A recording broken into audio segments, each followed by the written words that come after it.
வணக்கம் நேயர்களே. இந்த ஒரு காணொளி காட்சியில் நாம் ரொம்ப முக்கியமான விஷயத்தை பற்றி தான் பார்க்க போகிறோம் நேயர்களே. அதுக்கு முன்னால் நம்ம சேனலை புதுசாக பார்க்குறவங்க சப்ஸ்கிரைப் பண்ணிக்கிட்டு பாருங்கள். இப்போ பார்த்தீங்கன்னா என்ன நடந்திருக்கு பார்த்தீங்கன்னா, நம்முடைய தமிழ்நாட்டின் பிரதான எதிர்க்கட்சி தலைவராக இருக்கக்கூடிய எடப்பாடி பழனிசாமி அவர்களை டெல்லி போலீஸார் கைது நடவடிக்கையில் ஈடுபட போகிறார்கள் அப்படின்ற ஒரு செய்தி அப்படின்றது வந்துட்டு இருக்கு.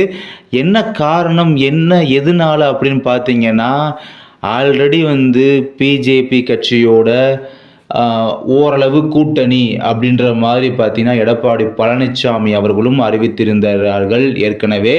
அதை பற்றி உங்கள் எல்லாத்துக்கும் தெரிஞ்சது தான், நம்முடைய சேனல்லையும் உங்கள்கிட்ட சொல்லியிருந்திருப்போம்.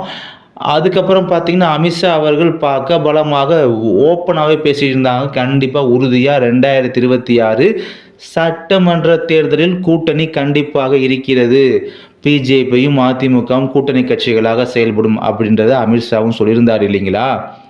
இப்போ ரீசண்டாக உள்ள ஆக்டிவிட்டீஸை நோட் பண்ணும்போது பார்த்தீங்கன்னா எடப்பாடி பழனிசாமி அவர்கள் மீது நம்பிக்கை இல்லையாம் பிஜேபிக்கு, குறிப்பாக டெல்லி மேலிடத்திற்கு. அதாவது எதற்காக இந்த கைது நடவடிக்கையும் பார்த்தோம்னா இந்த ஒரு காரணத்தை தான் கூறுகிறார்கள். அவர் சொந்த தொகுதியிலே பார்த்தீங்கன்னா பல தினங்களாக இப்போ ரீசெண்டாக நடந்த விஷயங்களை பற்றிலாம் நீங்கள் கேள்விப்பட்டிருப்பீர்கள். அதாவது அவர் ஒரு ஃபங்க்ஷனுக்கு கலந்துக்கிற போனப்போ ஒரு காலேஜ் ஸ்டூடெண்ட்ஸ் தான் அவங்க முதற்கொண்டு அவங்க பேரண்ட்ஸ் முதற்கொண்டு எதிர்ப்புகள் கிளம்புன ஒரு விஷயம். அதுக்கப்புறம் அவருடைய சொந்த தொகுதியிலே பார்த்தீங்கன்னா விசிட் பண்ண போனப்போ அவருக்கு செருப்படி விழுந்தது, அதாவது செருப்பை தூக்கி வீசினார்கள், அதன் மூலமாக செருப்படி விழுந்தது. மிகவும் தர்ம சங்கடமான விஷயங்கள்லாம் பார்த்தீங்கன்னா இப்போ ரீசெண்ட் டேஸில் நடக்குது பார்த்தீங்களா, சமீப காலமாக நடந்து வருகிறது. இது எடப்பாடி பழனிசாமிக்கு மிகவும் பின்னடைவாக பார்க்கப்படுகிறது. அதுவும் சொந்த தொகுதியிலேயே பின்னடைவாக பார்க்கப்படுகிறது. அவருடைய சொந்த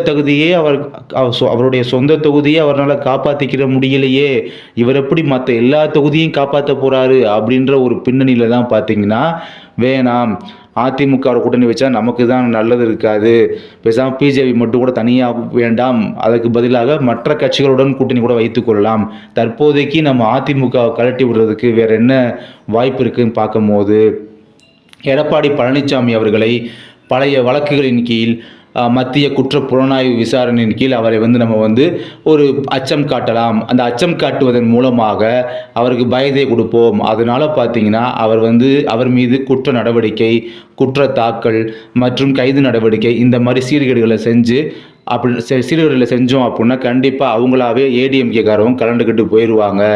நமக்கும் எந்த ஒரு பிரச்சனையும் இருக்காது, அவங்களா கலந்துக்கிட்டு போன மாதிரி ஆகி போயிடும்.